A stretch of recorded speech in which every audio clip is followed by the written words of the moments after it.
Hello, my friends. Here, like every week, Xiomara Mayo Ingram with your emotional cafe session. And you know that the whole month of August we've been talking about values. And today I have for you my perception about professional values. You know how we've been talking about how values are those beliefs and ideas that rule our lives in a personal level with the family. And at the same time, we also have certain values that rule the way that we act, the way we behave, and the way we perform at work. So I wanted to share with you what my perceptions on professional values are, maybe to help you to review the kind of practices, the kind of performance you've been having so far in order to improve it. Or maybe if you haven't been having any professional value that you can actually identify, this is the perfect time for you to actually sit back and think about this in order to define what your professional values are. Again, as I said, these are the principles or beliefs that rule the way that we act or behave in the working setting, in the working environment. These professional values are reflected through our attitudes and behaviors, and it is just amazing how sometimes they present totally spontaneously without us being aware that we are acting in a certain way. You remember when I was talking about personal values and family values, how we talked about how we tend to learn from our parents and the people surrounding us. It's the same thing with professional values, because the truth is that when we have parents that we see them being on time, being worried that they're going to be rushing to get to work, and they give this huge importance to work, when we grow up, we tend to be people that understand the importance of work.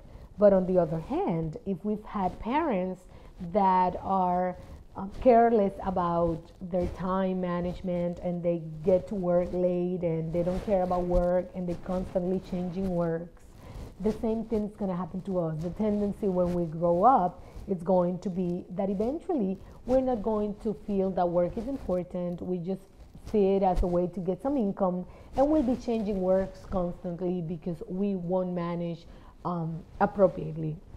And that's pretty much the kind of thing that professional values really come up to. That we as individuals need to define what my professional values are going to be, how I'm going to act according to my own professional values, or if I don't know which ones those are, which professional values I want to have. And that's what this session is about. Now, when we're talking about professional values, I thought it was important for me to make the difference and to kind of help you understand the difference with professional ethics. Because professional ethics are those specific norms and rules and guidelines given by a certain professional field. It is something that sometimes is defined by a company, an organization, an institution, but it's based on what the professional field has defined as the ethics for that specific field. That's why you see that the professional ethics for doctors is not the same for lawyers, for attorneys, for instance. But again, each professional field have their own set of rules put in place in order to rule the general performance in that field. And to the point that you can be getting a sanction, you can be punished, and even get your permission to perform removed. The permission to practice whatever is it that you practice totally removed as a result of breaking those professional ethics. Now, on the other hand, professional values, even though you can find a situation in which your boss might be upset with you because you were late or because you didn't perform accordingly, professional values are more individually personalized. It's not something that the company itself tell us to adopt.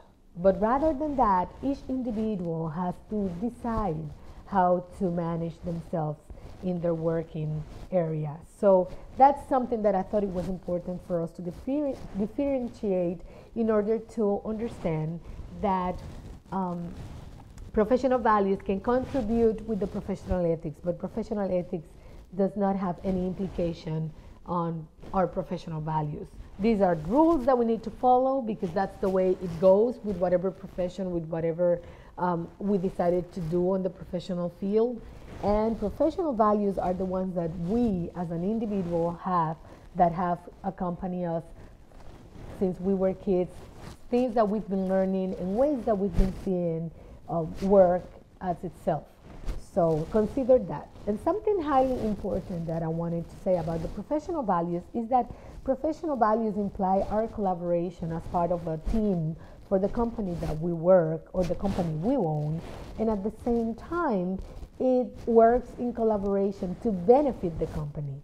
So when we're talking about professional values, we're not talking about people going, I'm not going to do that because another person is getting rich with my work. That's not the mentality. The mentality is that we're part of a whole, that we're part of a team, and that we collaborate for that company to be better, for that company to be stronger. So that's important that we understand about professional values. Now, universally considered as the most important professional values are the following. Responsibility, which means that we are responsible for those tasks or assignments that have been given to us.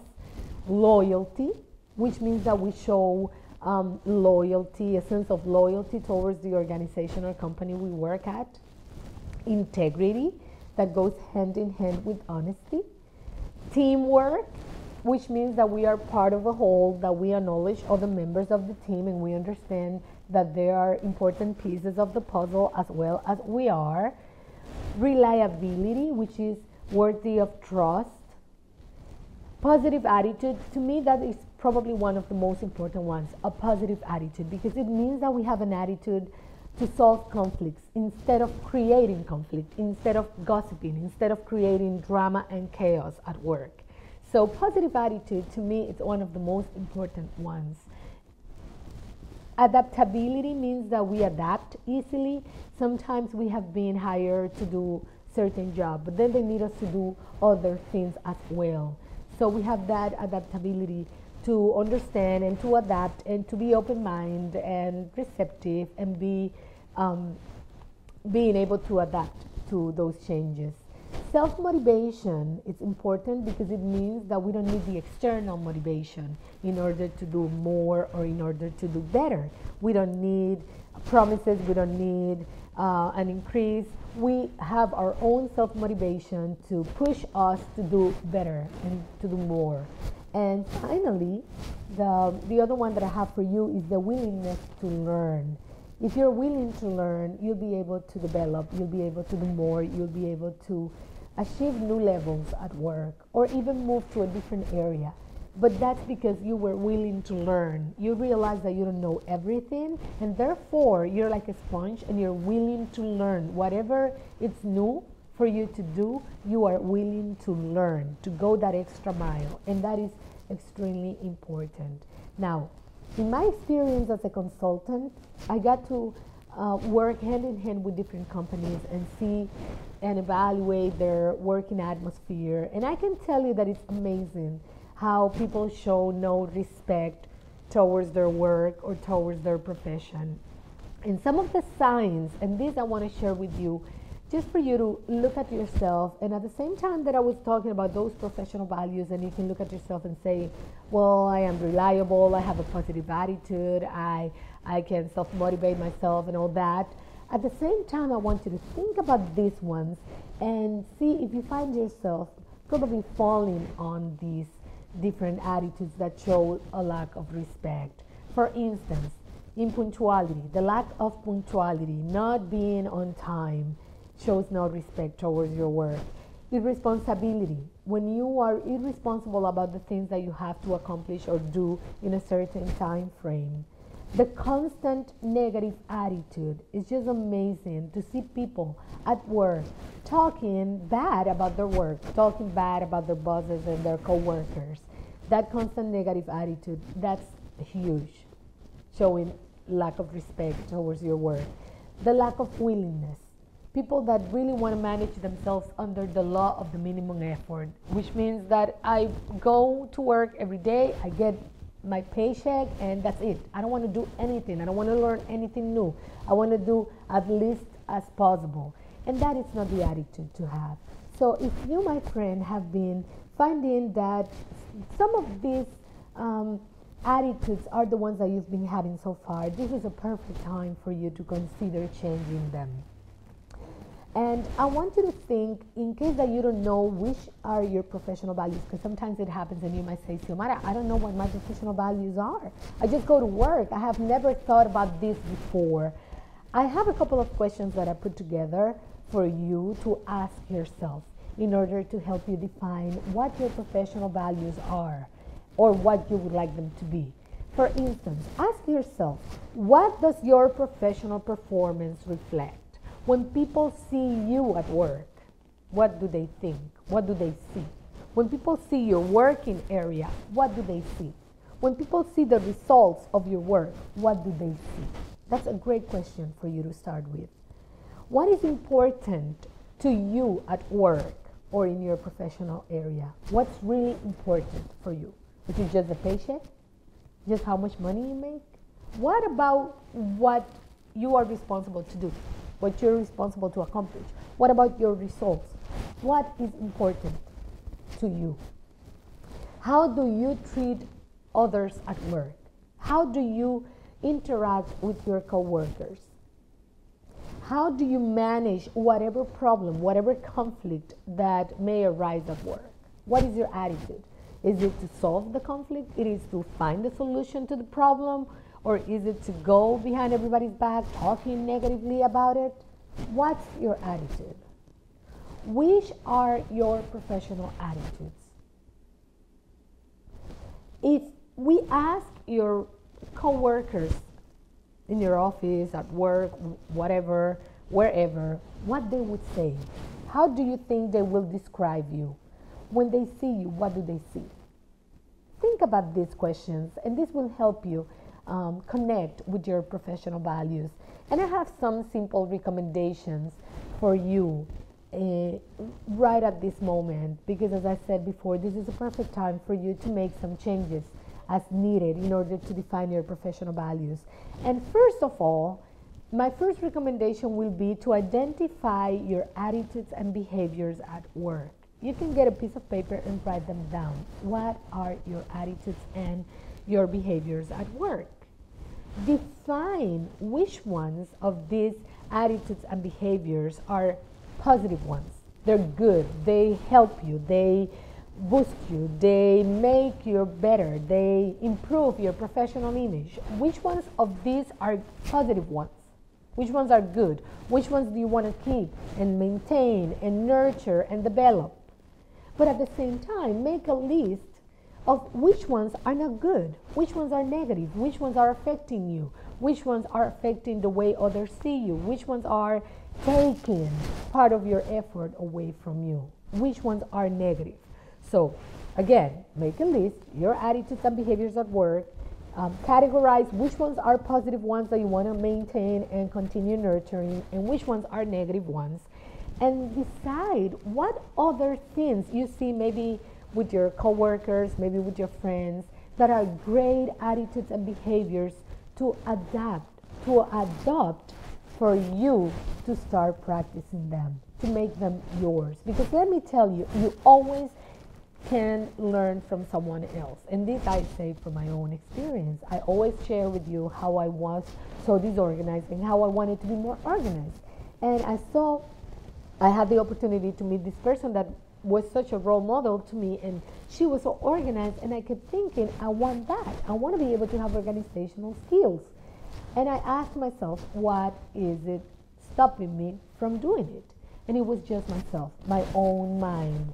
So once I started putting into practice some of the things that she used to do herself, I found myself developing organizational skills. So the same thing happens with professional values. You see others doing great things. You see others having a great attitude. You see how others refer to them and about the work that they do. And maybe you want that for yourself. What's stopping you? You only need to do is adopt those and make them yours and start putting them into practice. And you're going to see how they will become yours very soon. and make the commitment to get rid of whatever negative attitude or behavior you may have that have been affecting you so far at work. My dear friends, I want to leave you with some specific considerations as I wrap up this session. And the first one is that it doesn't matter how you've been managing yourself at work so far. What is really important is, what are you going to do now? How are you going to manage yourself at work from now on? You are responsible to define and develop your professional values. You are responsible to make the changes. And again, maybe you feel that you've been acting in a very negative way. We cannot change what has happened already, but you can change what you're going to do next. So take that in mind. It doesn't matter where you are working at. It doesn't matter for what company, it doesn't matter for what organization, it doesn't matter. But you owe it to yourself to do nothing but your best. Don't put that responsibility, oh, I don't do my best because I work for so and so, or I work for this company and they're not good. No, you owe it to yourself. It doesn't matter where you're working at. Do nothing but your best, because that's what's going to help you continue nurturing your professional image and developing the professional values that you want to have. If you don't like it where you're at, maybe you feel stuck, maybe you feel that you don't have opportunities to grow, maybe you are dissatisfied with the way things are. But if you don't like it, maybe it's a great opportunity to consider changing, moving to another area, moving to another work setting. But it's your responsibility to define. But if you're not happy where you're at, it's your responsibility to either change your attitude and be happy, or make the changes that you need in order to be happy. But nothing gives you the right to do nothing but your best at work. And finally, as I always do with each session, I want to remind you that you are responsible for your emotional growth. I am responsible for my emotional growth. But let me tell you this. When we're growing emotionally, it does have an impact in all areas of our lives, including our professional life. So again, it doesn't matter how you've been acting so far. It doesn't matter what you've been doing, but it does matter what you're going to do next. My dear friends, thank you for joining me this week. I hope you still come next week for our next Emotional Cafe session. We will still continue working with the values, and I hope to see you here. See you then.